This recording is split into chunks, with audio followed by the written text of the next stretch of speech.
तो एक vintage Randy Orton है, क्लासिक रैंडी ऑर्टन है, एक बार फिर से वापस आ चुका है आज रॉ के अंदर। कहते हैं ना किसी सांप से दोस्ती और दुश्मनी दोनों में से कोई भी चीज सही नहीं रहती है, और आज अपने ब्रो को भी RKO पड़ गया जब रैंडी ऑर्टन एक बार फिर से रॉ के अंदर वापस आए। मेन इवेंट के अंदर होता है एजे स्टाइल्स और रैंडी ऑर्टन के बीच मैच, वहां पर भी पड़ जाता है एजे स्टाइल्स को मिड एयर RKO। कुल मिला के आज का जो रॉ था वहां पर काफी सारे RKOs होते हैं, क्यों पड़ा रिडल को RKO, सारी बातें होंगी इस वीडियो के अंदर। साथ ही में आज गोल्डबर्ग को भी एक बहुत ही तगड़ी धमकी मिल चुकी है बॉबी लैशली की तरफ से। डेमियन प्रीस्ट ने भी चैलेंज कर दिया अपने केल्टिक वॉरियर शेमस को।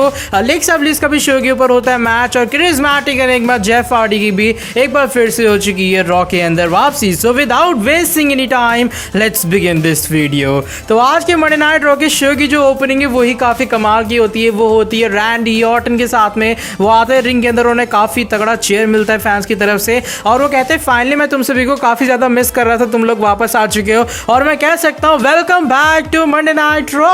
अब जैसे रैंडी ऑर्टन कुछ आगे बोलने चले वहां से थीम सॉन्ग बजता है ब्रो का। आते रिडल भाई, यहाँ पर ऑडियंस एकदम क्रेजी हो जाती है, वो भी रिडल को काफी अच्छा रिएक्शन देती है। रिडल रिंग के अंदर आते हैं और कहते हैं ब्रो मैं तुम्हें काफी ज्यादा मिस कर रहा था यार, तुम कहाँ चले गए थे रैंडी ऑर्टन। अब चलो जल्दी से हम दोनों एक बार फिर से टैग टीम बन जाए और RK ब्रो मिलकर रॉ के अंदर धमाल मचा दे। रैंडी ऑर्टन कहते हैं देख मैं मानता हूं मैंने तेरे साथ पहले टैग टीम बनाई थी, हम दोनों एक टीम के अंदर थे, लेकिन वो चीज सिर्फ थोड़े टाइम तक थी, और तुझे क्या लगा मैं इतना ज्यादा बेवकूफ हूं कि एक बार फिर से मैं वापस आऊंगा और मैं तेरे साथ एक टैग टीम में होने वाला हूं। तो देख ऐसा कुछ नहीं होने वाला, वो तो भाई ख्वाब जो है भूल जा, अब मैं तेरे साथ एक बार फिर से टैग टीम में तो बिल्कुल नहीं आऊंगा। रिडल कहते हैं भाई रैंडी मेरे से क्या गलती होगी भाई, प्लीज बता दे यार, ऐसा मत कर यार, ऐसा मत कर। लेकिन वहां से अचानक से एंट्री होती है एजे स्टाइल्स एंड ओमास की। एजे स्टाइल्स वहां से आते माइक लेते हैं और वो कहते हैं भाई क्या तुमने यहाँ पर रोना धोना टाइप का लगाया। वो कह रहा है मैं तुम्हारा भाई हूँ, तुम टैग टीम में रहना नहीं चाहते हो, ऐसा है वैसा है। अबे भाई रिडल तेरे में दिमाग वगैरह है या फिर नहीं, तुझे पता है ना इस बंदे को कौन कौन से निकनेम मिले हैं।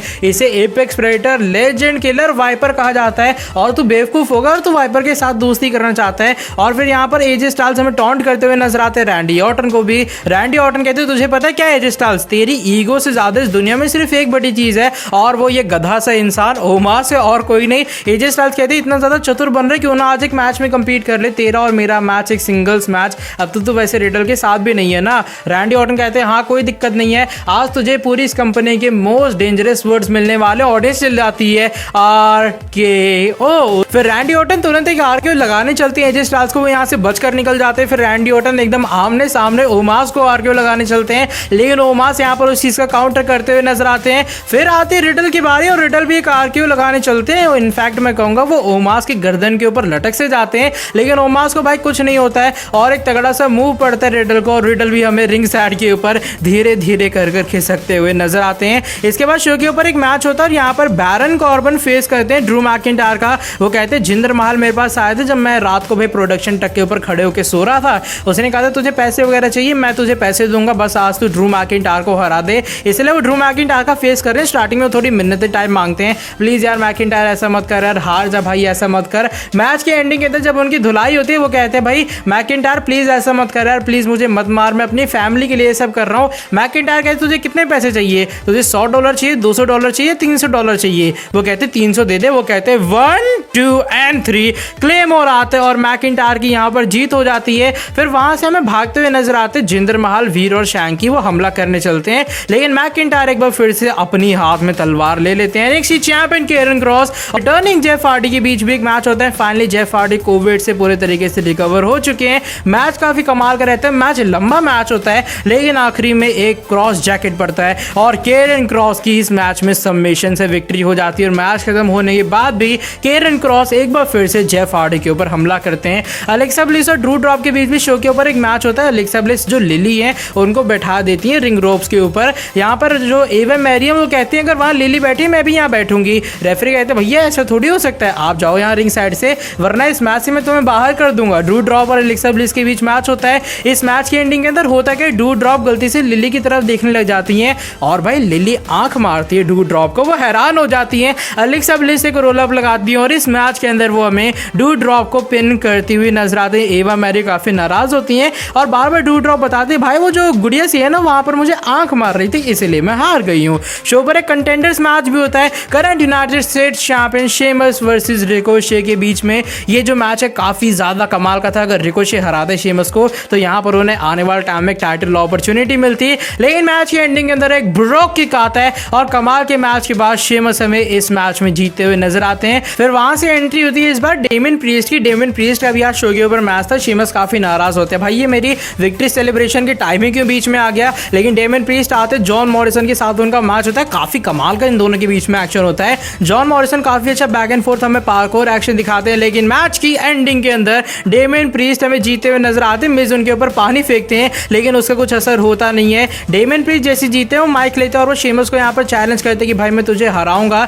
शेमस वहां से आते हो कहते अगर इतना दम है तो मेरे फेस टू फेस कहना जो तुझे कहना है, और वो कहते हैं शेमस मैं तुम्हें चैलेंज करता हूँ समर स्लैम के लिए। शेमस कहते हैं तुझे मिल जाएगी भाई टाइटल अपॉर्चुनिटी और मैं बताऊंगा क्यों हूं मैं केल्टिक वॉरियर। शो के ऊपर T bar versus Mustafa Ali के बीच भी एक सिंगल्स मैच होता है। रिंग साइड के ऊपर मंसूर होते हैं मैच की एंडिंग के अंदर, लेकिन टी बार की एक डोमिनेट विक्ट्री हो जाती है। उसके बाद टी बार और जो मेस हैं अली को एक चोक स्लैम लगाने चलते हैं, लेकिन वहां से मंसूर आते हैं और वो किसी तरीके से यहाँ पर मुस्तफा अली को बचा लेते हैं। इसके बाद शो के ऊपर MVP एंड बॉबी लैशली आते हुए नजर आते हुए बात करते किस तरीके से पिछले हफ्ते बॉबी लैशली से लड़ने की जगह जानबूझ के गोल्डबर्ग ने हमला किया MVP के ऊपर। MVP कहते देखो मैं भी एक फादर हूँ, जो बॉबी लैशली वो भी एक फादर है। हम लोग जानते हैं कि एक फादर होना क्या होता है, और अगर गोल्डबर्ग तेरे को एक गलत फैमिली लग रही है, हम लोग पिछले हफ्ते तेरे बेटे को धमका रहे थे, ऐसा कुछ नहीं है, बल्कि मैं तो उसकी भलाई के बारे में बता रहा था कि वो लैशली से इंसान के सामने अपने पापा को ना ले, वरना जो गोल्डबर्ग है उसकी धज्जियां उड़ने वाली हैं। और पिछले हफ्ते तूने मुझ पर हमला करके ये दिखा दिया गोल्डबर्ग कि तेरे अंदर बॉबी लैशली से लड़ने का तो बिल्कुल भी दम ही नहीं है।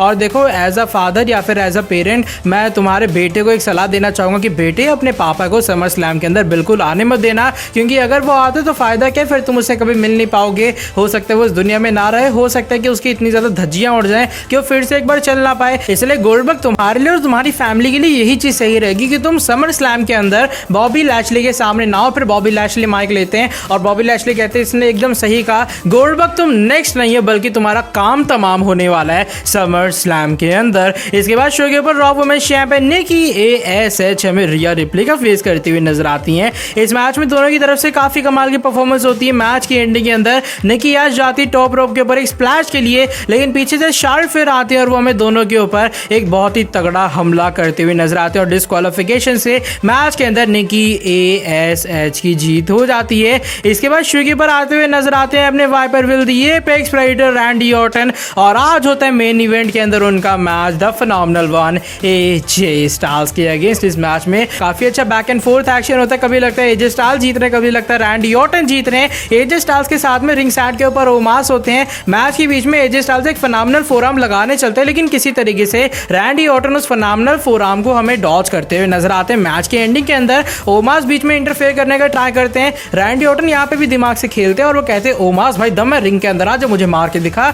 ओमास यहाँ पर अपनी जैकेट वगैरह उतारने चलते हैं, लेकिन फिर पीछे से रिडल का हमला हो जाता है ओमास के ऊपर, और ऑर्टन ने ऑलरेडी मना किया था रिडल को यहाँ आने से, लेकिन ओमास के ऊपर धुलाई होती है, उनके ऊपर एक सबमिशन पड़ता है। आपको पता है भाई ओमास इतने लंबे चौड़े, कहाँ उनको सबमिशन पड़ता। थोड़ी देर बाद वो जो रिंग स्टैंड के ऊपर आप कहते हो स्टील पोस्ट होती है ना, उसके ऊपर हमें मारते हुए नजर आते हैं रिडल को। मैच की एंडिंग के अंदर AJ स्टाइल्स एक फिनोमिनल फोरआर्म लगाने चलते हैं, लेकिन आ जाता है RKO, और एक मिड एयर RKO के बाद रैंडी ऑर्टन की इस मैच के अंदर जीत भी हो जाती है। इसके बाद रिडल रिंग के अंदर आते हैं, वो गले मिलते हैं रैंडी ऑर्टन से। रैंडी ऑर्टन कहते हैं तुझे मैंने मना किया था ना, तू यहाँ पर मत आया, तो क्यों आया, तू मुझसे क्यों पंगे ले रहा है बार बार। अब हम दोनों की टैग टीम बिल्कुल भी बन नहीं सकती है, अब तू ज्यादा पंगे मत ले वरना मैं तेरी धुलाई कर दूंगा। रैंडी ऑर्टन यहाँ से एग्जिट करने चलते हैं, लेकिन रिडल एक बार फिर से उन्हें रोक ले, कहते हैं हे रैंडी तुम क्राउड की सुनो है, क्राउड क्या कह रहा है। क्राउड बीच में RK ब्रो और RKO दोनों के नारे लगाता हुआ नजर आता है। रैंडी ऑर्टन फाइनली रिंग के अंदर आते हैं और हमें जानबूझ के गले मिलते हुए नजर आते हैं रिडल से। रिडल काफी खुश होते हैं,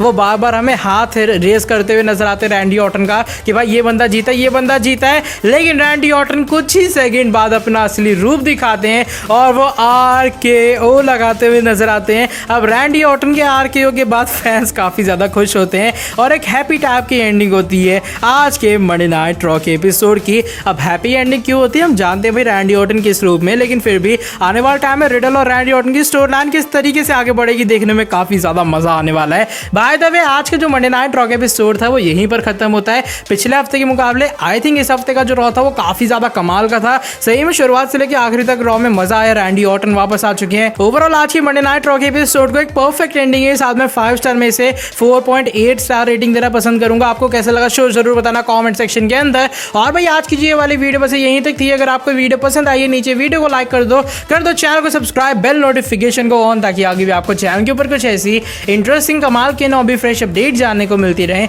बाकी मैं नेक्स्ट वीडियो के अंदर आके आपसे काफी जल्दी मिलता हूँ। Till then bye bye, take care.